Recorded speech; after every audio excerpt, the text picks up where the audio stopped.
Sosok inspiratif, tentunya seperti orang-orang pada umumnya, gue juga punya beberapa orang yang bisa dikatakan sebagai sosok yang memberikan inspirasi untuk gue dalam menjalani hidup dan juga karir gue.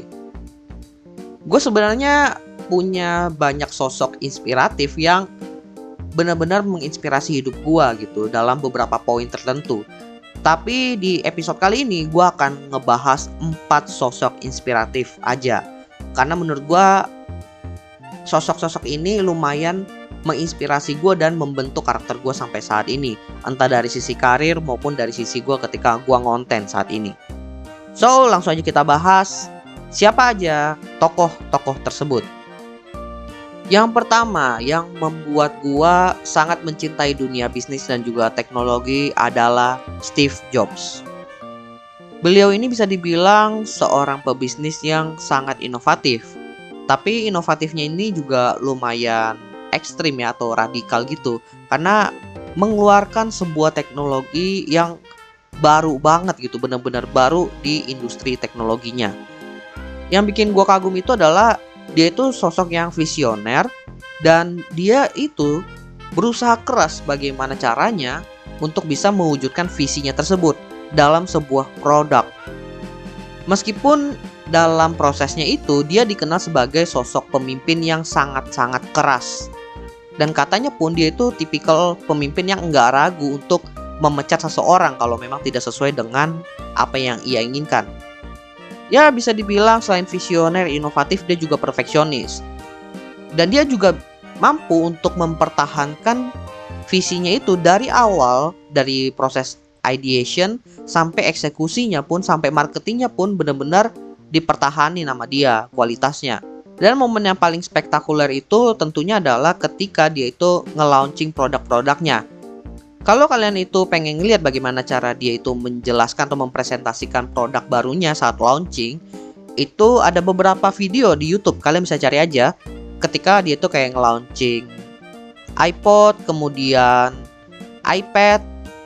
Gue suka caranya dia ketika dia itu mempresentasikan produk, dimana dia itu membawa masalah yang terjadi di masyarakat dan membangun sebuah persepsi yang dianggap oleh masyarakat itu tidak mungkin bisa dipatahkan. Kemudian dia mematahkan persepsi tersebut, masalah tersebut dengan produk yang dia launching saat itu. Selain itu, gue juga suka dengan caranya dia itu melihat value dari sebuah produk. Meskipun produknya itu bukan produk buatan dia sendiri. Mungkin kalian jarang dengar cerita tentang teknologi yang sekarang ini yaitu mouse. Mouse yang dipakai bersama dengan komputer, dengan laptop itu awalnya bukan dari Apple. Teknologi ini adalah ciptaan dari Xerox. Ya, Xerox itu perusahaan yang fotokopi itu. Karena si Steve Jobs ini melihat bahwa mouse ini sangat punya potensi untuk ngembangin teknologi komputernya dia, makanya dia itu membeli teknologi tersebut dan akhirnya mengkomersialisasikannya. Cerita ini yang juga lumayan ngebuat gua berubah pikiran terhadap memandang sebuah produk. Intinya semua produk itu ada potensinya tersendiri. Tinggal bagaimana caranya kita bisa mengemas produk tersebut sehingga ketika kita itu sajikan ke masyarakat atau kepada konsumen, mereka itu benar-benar bisa menerima produk tersebut. Tokoh kedua yang lumayan menginspirasi hidup gue adalah Warren Buffett. Kalau Warren Buffett ini bisa dibilang menginspirasi dari sisi bagaimana caranya gue melakukan investment. Bisa dibilang sampai saat ini gue masih belajar dan belum all in benar-benar, tapi gue lumayan tertarik dengan metode dia atau strategi dia dalam melakukan investasi. Sebenarnya strategi investingnya dia itu juga turunan ya atau hasil ajaran dari gurunya sendiri yaitu Benjamin Graham. Tapi secara implementasi gue suka dengan caranya si Warren Buffett. Sebenarnya banyak poin yang pengen gue bahas dari Warren Buffett ini, tapi gue pengen lebih fokus kepada value investingnya, dimana value investing ini benar-benar merubah cara gue dalam melakukan investasi. Ya sebenarnya dulu itu gue bukan investasi sih, jatuhnya itu kayak trading saham aja. Jadi ini benar-benar mainnya di saham ya. Intinya di sini adalah tentang bagaimana caranya kita itu bisa fokus terhadap perusahaan-perusahaan yang memang memiliki kualitas, ketimbang kita melihat supply atau demand yang ada di pasar saham. Tentunya untuk bisa mengetahui bahwa perusahaan itu berkualitas atau enggak, banyak faktor yang harus diperhatikan juga. Mungkin dari sisi manajemennya itu kan bisa dicari tahu ya. Kemudian dari sisi keuangannya, kalau udah masuk pasar saham pasti dipublish. Dan juga rencana-rencana perusahaan itu ke depan, target-target mereka, itu semuanya dipublish. Dan kita bisa belajar dari situ. Tapi ya, selain value investing itu, yang juga menginspiratif adalah terkait kesabarannya si Warren Buffett. Di mana dia itu mencapai kekayaannya itu juga di umur yang bisa dibilang lumayan senja juga. Dan semua yang dia dapatkan ini merupakan hasil konsistensi dia selama dia dari masih muda. Jadi bisa dibilang dia itu tokoh inspirasi gue dalam investing. Gimana caranya gue bisa konsisten dalam melakukan investasi dan juga memilih produk-produk investasi yang tepat. Meskipun ada referensi-referensi lain, tapi tetap gue itu lumayan melihat dia itu sebagai base-nya aja. Sisanya ya improvisasi lah. Lalu yang ketiga, sosok ketiga ini adalah pebisnis, tapi gue malah nge-look up dia sebagai seorang content creator yang sukses ngebentuk gue saat ini. Dia itu adalah Gary V, dan dia itu adalah seorang YouTuber. Dia itu sering banget bikin konten-konten terkait bisnisnya, bagaimana dia itu marketing juga. Tapi justru ya, gue melihat dia itu menginspirasi gue bukan untuk berbisnis, bukan untuk marketing, tapi dari sisi ngebuat konten. Satu prinsip yang dia pegang sampai sekarang ini yang juga ngebuat gue bisa terus bikin konten sampai sekarang, yaitu not creating but documenting. Ini yang jadi prinsip dasar gue ketika gue itu bikin konten. Mungkin adalah fase-fase dimana gue itu bener-bener stuck nih, nggak ada ide mau bikin konten apa. Dan ketika gue stuck seperti itu, gue balik lagi ke prinsip tersebut sehingga gue itu jadinya nggak fokus ngebikin konten atau mencari ide atau gimana. Ya udah, gue fokus mendokumentasikan hidup gue aja. Dan itu yang juga menjadi base dari si podcast Opsiana ini. Awalnya itu gue pengen bikin podcast yang mendokumentasikan perjalanan gue dalam berbisnis dan juga berkarir. Dan gue di sini tuh pengen cerita. Makanya gue itu juga nggak nyangka gue bisa konsistensi seperti sekarang, karena ya dasarnya sih gue cerita-cerita aja kayak sekarang.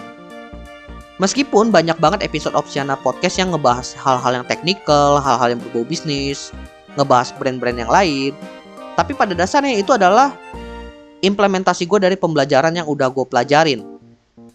Bahkan kalau gue ngebahas brand-brand tertentu dari sebuah startup, ada kemungkinan gue lagi ngeset mata gue ke sana untuk melihat potensi dia ke depannya seperti apa. Dan tentunya itu merupakan bentuk dokumentasi gue juga. Who knows, siapa tahu gue nanti tertarik kerja di sana, atau mungkin gue itu pengen bekerja sama. Jadi bisa dibilang ini jadi semacam track record juga.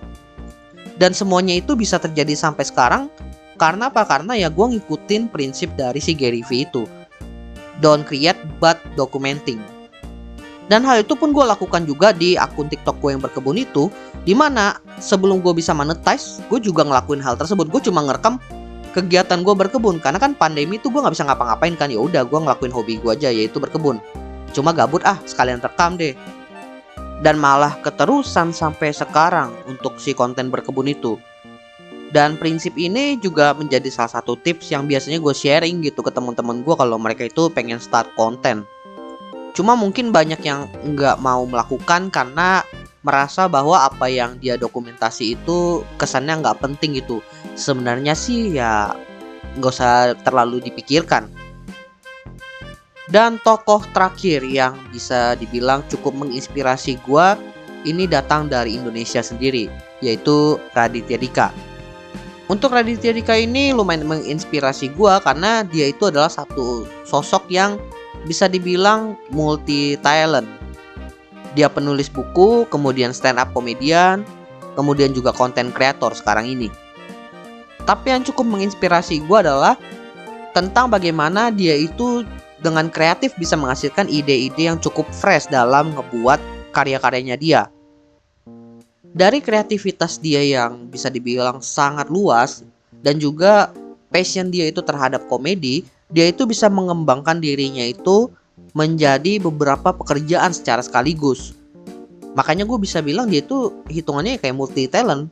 Tapi multi talentnya ini basisnya dari satu titik yang sama, yaitu komedinya. Jadi Ibarat kata, dia itu menguras air dari satu sumber titik air aja. Digali terus sampai airnya itu keluar terus. Pokoknya dikuras terus di satu titik itu sampai benar-benar habis. Dan kalau ditelaah lagi bagaimana cara dia itu mendapatkan ide-ide kreativitas juga sumbernya dari kehidupan pribadi dia, kehidupan di sekitar dia.